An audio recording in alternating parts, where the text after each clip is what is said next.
you geeks! Since Rhythm of War chapters are now dropping like flies, I'd better publish my predictions before they become obsolete. Yes, I'm up to date as of this video's release on all the preview chapters. No, this video will not directly spoil them. Naturally, it will contain spoilers through Oathbringer. I've got some Dalinar, Witt, Thude, weaponry, Kaladin, and Tanavast theories you've never heard before. Fallen Idol. Over the course of the past 3 books, we've seen Dalinar reconsider the lies he's been telling himself. Yet one thing has never changed. He's always thought of Gavilar as the noble king. Eshonai knew the truth. Your sentences border on senseless, and you are paranoid in every paragraph. As does Navani. During Gavilar's last days, he had gone strange. Few knew how dark he'd grown, but they had seen the eccentricity. In Kholinar, Kaladin heard Aesudan talk about Gavilar's plans, and Shallan was told by the Ghostbloods. The truth is slowly seeping towards Dalinar, and he is going to have to learn to live with it. Persephone. I believe it's pronounced Persephone. Since Witt is now a radiant lightweaver capable of pulling off realistic illusions, I predict he will be able to infiltrate the singers and tell Venli a tale. I'll wager further that it is going to be the myth of Parasafi. Navani mentions it back in The Way of Kings. To repopulate her fallen people, she climbed the peaks of Dara to find stones touched by the heralds themselves. She brought them to Nadris on his deathbed and invested his seed to bring life to the stones. They hatched forth 10 children, which she used to found a new nation, Marna. Does that sound like the origin of the Makabakam? Considering what we now know about the First Desolation... Everything changed when the Fire Nation attacked. I mean humans attacked. Furthermore, this fits Venli perfectly. A woman who is the last of her people trying to rebuild. I wonder what sort of world Parasafi wanted to build. We know that Witt was on Roshar all those years ago. Maybe he has a better perspective.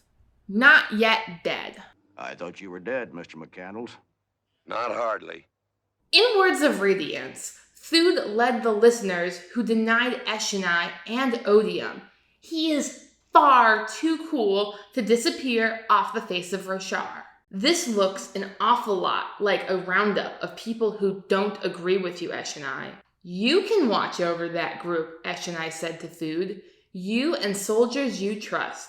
That way, nothing will happen to them without your agreement. These true listeners escaped and are still alive according to Brandon. Moreover, I'm willing to bet that they are why the Fused have been harrying caravans on the Shattered Plains. The captain says it's strange for those Voidbringers to keep raiding like this, F said. They didn't even burn much. We got there before the Voidbringers had time to do much more than frighten everyone. I'm with the captain. It's strange. They are searching for lost listeners. The guys who know the secret to denying Odium. He will hunt them, and someone must protect them. Also, Dalinar promised Rlain that he would care for the elderly and non-combative listeners. If what you're telling me is correct, then the most important thing you can do is lead us to your people. I will see that the non-combatants are protected.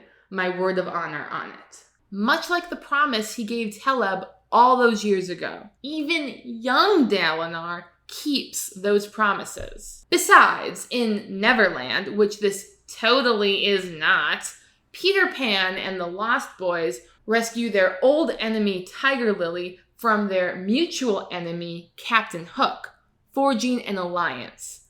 I'd really like to see Thude and Dalinar strike at an easy peace, and then someone, Plona maybe, announce that they will not be throwing a feast.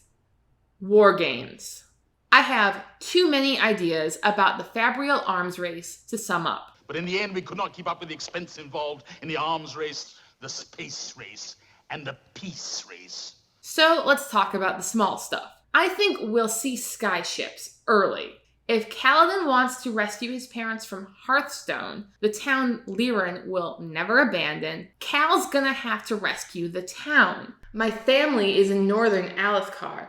Now that I've practiced flying with the storms, I'll want to go fetch them once I get back from the Dalinar mission. But they'll never reach the Oathgate in Dalinar. Even with windrunners to lash people, those without Stormlight don't really enjoy the experience, and I'm sure Cal would feel better if everyone was in a giant ship, which in the worst case scenario, he could just lash if the Fabrial fails.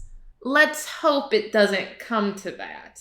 Also, I think we'll see flèches. What are flèches? As Shad from Shadiversity explained in his Best Weapons for Winged Humans video, basically a small metal pointy thing with a crossed back to achieve stable flight or stable drop. Stick a lashing on those and you've got serious weaponry. We also know that Shad is consulting on weapons for this book, so I'm calling that right now. Justice is served.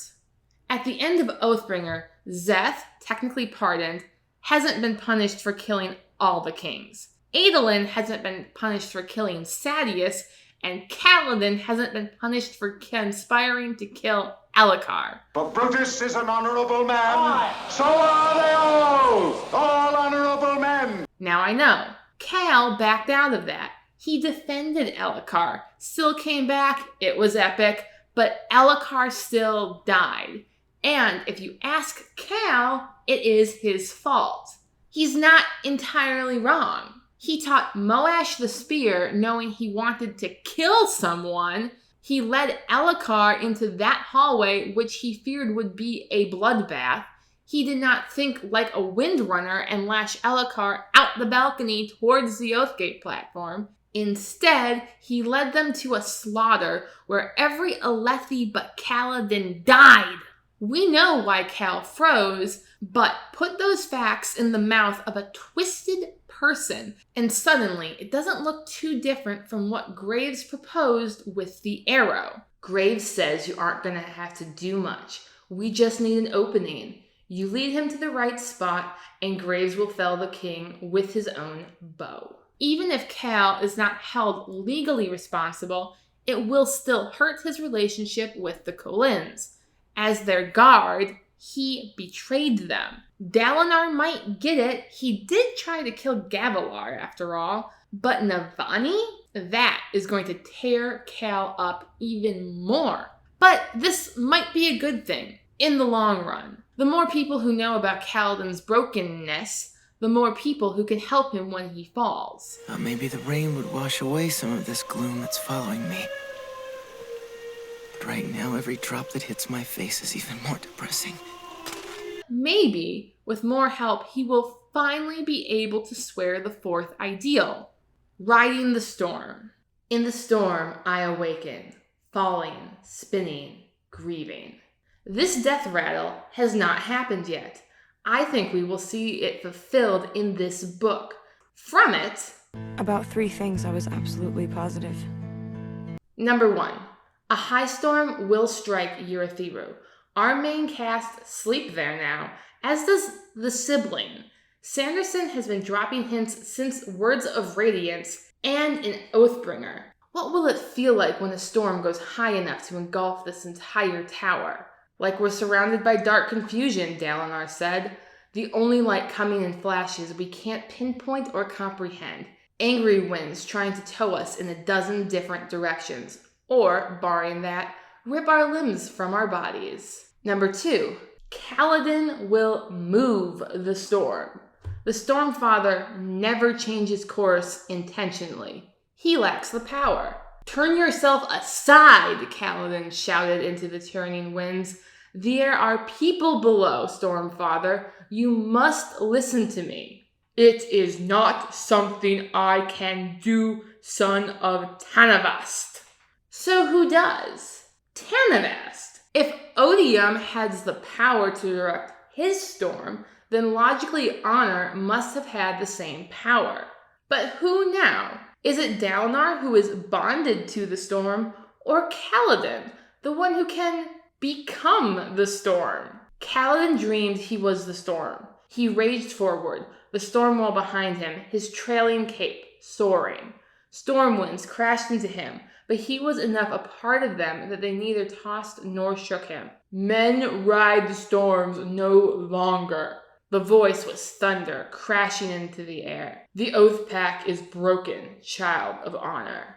I vote Kaladin. When the Stormfather talked of radiance riding the storm, it sounded more cognitive than physical. But in Oathbringer, we see windrunners literally ride the storm. So whatever Kaladin is doing must be related to his Tanavast powers, the powers that let him see into the spiritual realm and the future. Cal is unaware of these powers, but they must awaken.